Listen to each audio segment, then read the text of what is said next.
Most expensive lobster biryani.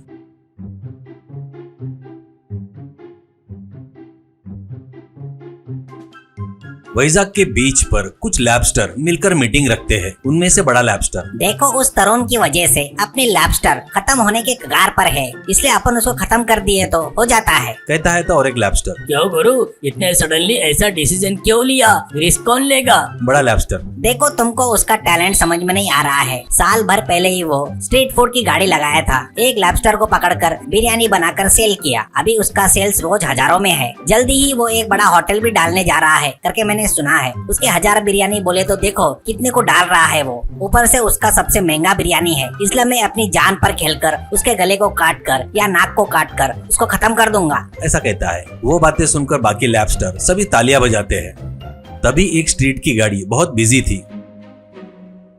तरुण के पास आए हुए कस्टमरों को बिरयानी सप्लाई कर रहा था। उसको कस्टमर बहुत ज्यादा पैसे देकर खा रहे थे। ऐसे ही रहते हुए कुछ देर बाद तरुण के पास उसका बचपन का दोस्त ओमकार आता है।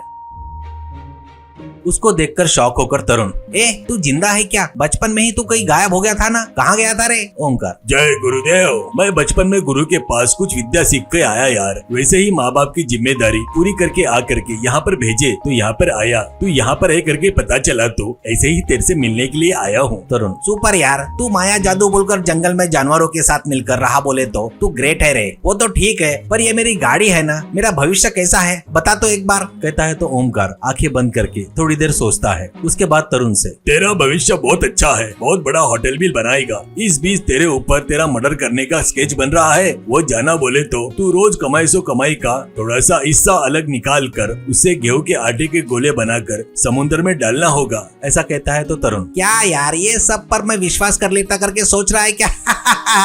फिर भी मुझे मारने की जरूरत किसको है यार? यहाँ पर सालों से गाड़ी पर मेरी बिरयानी की बराबर करने कोई नहीं आएगा। ऊपर से नेता से लेकर गुंडों तक सभी को उनका हिस्सा उनको बराबर टाइम पे देता हूँ। अब मेरे को कौन उंगली करेगा यार? मेरे जैसे बिरयानी और कोई नहीं बना सकता। बनाता भी तो मैं उसको पैसे देकर मैनेज कर लेता हूँ। ओमकार, तेरे ऊपर खुन्नस खाकर लैब्स्टर है रे, उनको भी खरीदता क्या? वो सिर्फ आटे के गोले से ही शांत होते हैं। तरुण, मुझे समझ में आ गया यार, तू इतने सालों से जंगल में नहीं था, मेंटल हॉस्पिटल में ही था।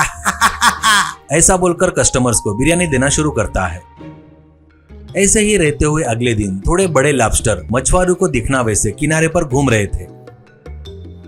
उनको फटाफट मछुआरे जाकर पकड़ लेते हैं और बाजू में ही तरुण के गाड़ी के पास जाकर उसको बेचते हैं। पकड़े हुए उन लॉबस्टर को देखकर तरुण बहुत खुश होता है। उतने में एक लॉबस्टर उछलकर तरुण के गले को काटने की कोशिश कर रहा था। बस बाजू में खड़ा ओमकार फट से उसको पकड़ता है। उसके बाद ओमकार एक मंत्र पढ़ते ही लॉबस्टर की बातें तरुण को सुनाई देने लगती है। तरुण से गुस्से में लॉबस्टर, छोड़ो स्वामी, इस बेवकूफ को यहीं पर गला काट कर मार डालूंगा। पहले ही हमको खाने को नहीं मिलने से हमारी संख्या कम हो गई है। ये ज्यादा पैसा देता है बोलकर हम लोग किसी भी कोने में छुप रहे तो भी हमको पकड़कर लाकर इसको दे रहे हैं स्वामी जी, और ये बिरयानी बनाकर मस्त लोगों को खिला रहा है, ऐसा कहता है। वो बातें सुनकर शॉक होकर तरुण वैसे ही देख रहा था। तो ओमकार, देखो मैं तुम दोनों के बीच में एक डील सेट करता हूँ। ये तुमको रोज खाना डालेगा, तुम्हारे में से बूढ़े और जल्दी मरने वाले को लाकर इसको दे दो, ये उससे बिरयानी बना लेगा। इससे तुम्हारे बच्चे भी बढ़ेंगे और बूढ़े कम होंगे, सोच लो, ऐसा कहता है। तो लॉबस्टर ठीक है कहता है। उसके अगले दिन लॉबस्टर को ले जाकर ओमकार और तरुण किनारे पर छोड़ते हैं। अब लॉबस्टर अंदर जाकर कुछ लॉबस्टर को बुलाने से बहुत सारे लॉबस्टर आते हैं। वो सब मिलकर मीटिंग लगाते हैं। उसके बाद उनके पास के गेहूं के गोले को ओमकार पानी में डालता है।